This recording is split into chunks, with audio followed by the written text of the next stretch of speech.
అనేక ప్రామిసులతో బీసీల ఓట్లతో అధికారంలోకి వచ్చిన ఈ ముఖ్యమంత్రి జగన్మోహన్ రెడ్డి గారు పరిపాలన చూసినట్టయితే ఈ 5 సంవత్సరాల కాలంలో ఒక ప్రామిసులు చేయటమే తప్ప బీసీలకి ప్రత్యేకంగా చేసిన ఒక కార్యక్రమం కూడా లేదని చెప్పి తెలుగుదేశం పార్టీ పరంగా మేము తెలియజేస్తున్నాం. ఎందుకంటే చూసాం ఈయన 5 సంవత్సరాల కాలంలో ఈ జగన్ గారి యొక్క పరిపాలన చూసినట్టయితే బీసీలు ఎంతగా మోసపోయింది, ఏ విధంగా నష్టపోయిందో కొన్ని ఇష్యూస్ ద్వారా మనం ప్రజలకి తెలియచెప్పాల్సిన అవసరం ఉంది. అందులో ముఖ్యంగా తెలుగుదేశం పార్టీ హయాంలో 2014-19 మధ్య మా నాయకులు చంద్రబాబు నాయుడు గారు సుమారుగా 100 సంక్షేమ కార్యక్రమాలు అమలు చేసి బీసీలకు ప్రత్యేకంగా ఒక 30 సంక్షేమ కార్యక్రమాలు అమలు చేసిన ఘనత శ్రీ చంద్రబాబు నాయుడు గారిది. ఈ 5 సంవత్సరాల కాలం చూసినట్టయితే ఈ 30 సంక్షేమ కార్యక్రమాలు కూడా బీసీలకు సంబంధించి, అది విదేశీ విద్య కావచ్చు, లేకపోతే స్టడీ సర్కిల్స్ కావచ్చు, ఆదరణ పథకం కావచ్చు, ఒక రుణ సౌకర్యం కావచ్చు, పెళ్లి కానుక కావచ్చు, అనేక పథకాలు రద్దు చేసిన పార్టీ ఈ వైఎస్ఆర్సీపీ పార్టీ.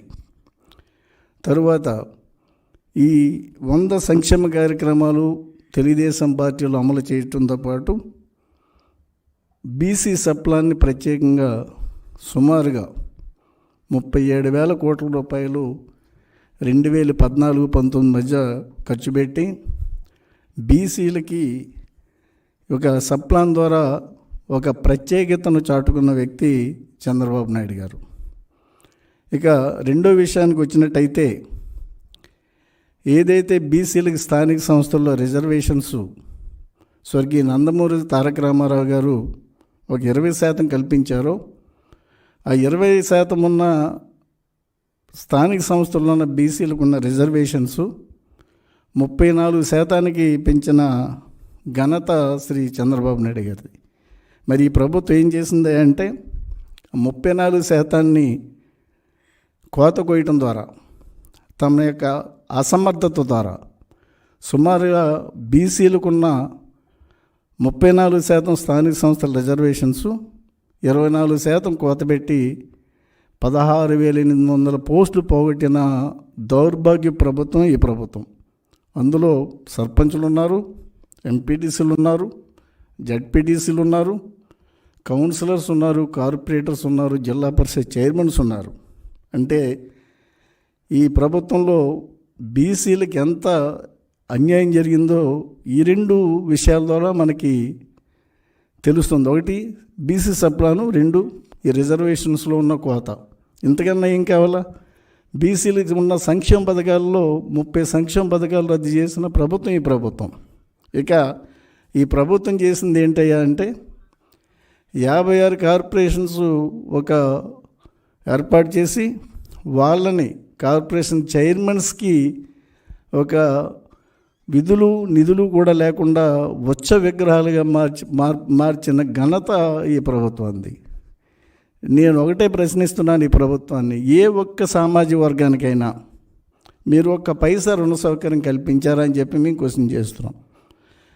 ఎక్కడా లేదు.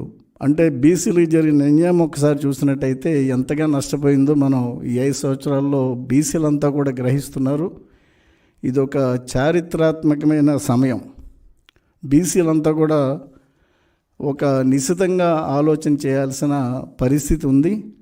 ఇక ఈ 5 సంవత్సరాల కాలంలో రాష్ట్రంలో జరిగిన బీసీలపై జరిగిన దాడులు చూసినట్టయితే అటు పల్నాడు మొదలుకొని ప్రొద్దుటూరు వరకు, మొన్న రేపల్లిలో ఒక అమర్నాథ్ గౌడ్ అనే చిన్న పిల్లోడిని చంపిన వైనాన్ని చూసినంత వరకు కూడా బీసీలపైన అనేకమైన దాడులు, అకృత్యాలు, అటు తెలుగుదేశం పార్టీ నాయకులపైన, ఇటు ప్రజలపైన, బీసీలపైన అనేక దాడులు చూసాము.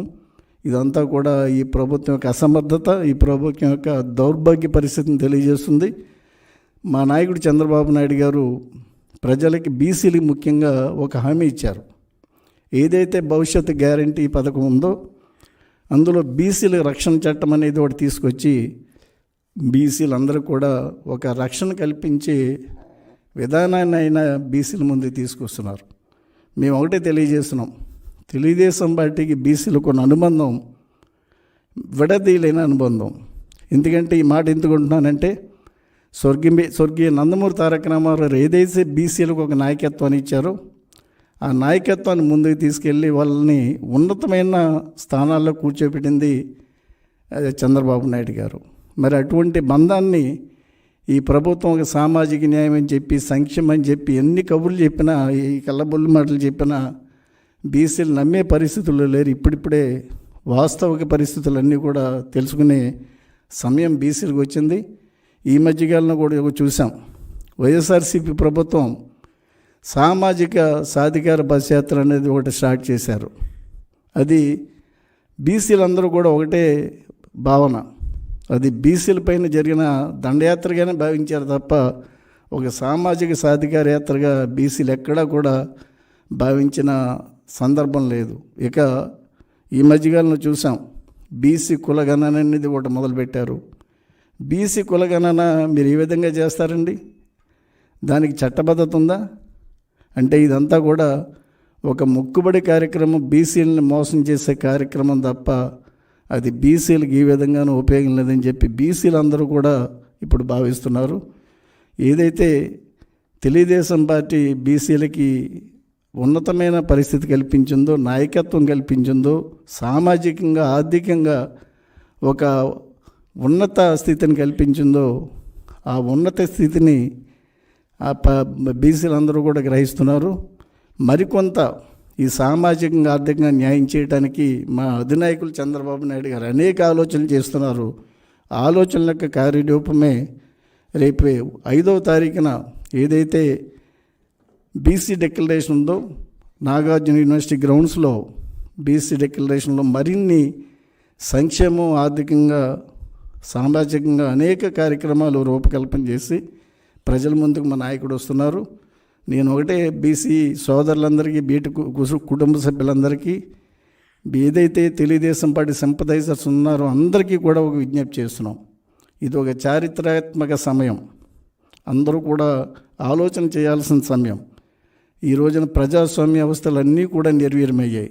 ఎక్కడ కూడా ఏ ఒక్క వర్గం కూడా సంతృప్తిగా లేదు. అందరూ కూడా ఆలోచన చేసి ఏదైతే ఈ బీసీ డిక్లరేషన్ సభను ఏర్పాటు చేస్తున్నామో ఆ సభకు బీసీ సోదరులంతా, బీసీ ప్రతినిధులంతా, అదేవిధంగా తెలుగుదేశం పార్టీ సింపథైజర్స్ అందరూ భారీ ఎత్తున తరలి వచ్చి ఈ కార్యక్రమాన్ని జయప్రదం చేయాల్సిందిగా ఒక బీసీ బిడ్డగా నేను బీసీ కుటుంబ సభ్యులందరూ కూడా ఒక విజ్ఞప్తి చేస్తున్నాను. నమస్కారం.